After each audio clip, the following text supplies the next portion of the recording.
Clinical Pearls, brought to you by Medicom Oncology. Hi, I'm Dr. Matt Matasar. Over the next few minutes, I'll be discussing what I see as high-quality survivorship care for patients who have been treated for classical Hodgkin lymphoma.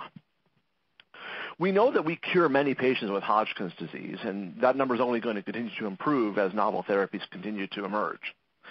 But what this leaves us with is a large population of Hodgkin survivors who are at risk for late effects of the treatment they've received, as well as other complications later in life.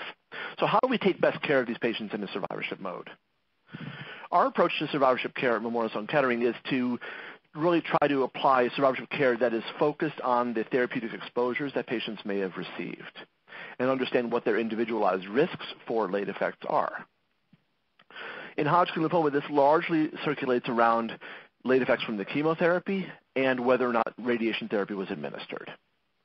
For Hodgkin survivors, a lot of late effects are determined by radiation dose and field and exposure.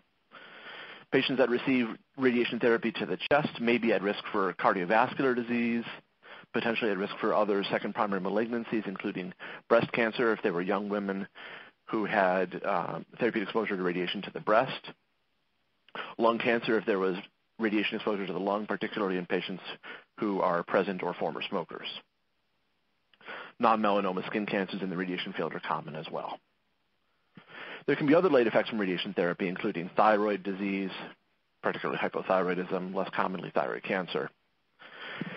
Cardiovascular disease really does predominate the discussion in Hodgkin survivors because both radiation therapy to the chest can predispose to a number of cardiovascular conditions, including CHF, coronary artery disease, and stroke. But the doxorubicin from ABVD chemotherapy and similar regimens can also increase the risk of particularly CHF later in life. At present, no single standard of care exists in terms of how to monitor for cardiovascular health, although many programs such as ours will offer cardiac screening in the form of echocardiography using speckled strain rate mapping to really try to identify early onset changes that could lead to subsequent coronary congestive heart failure.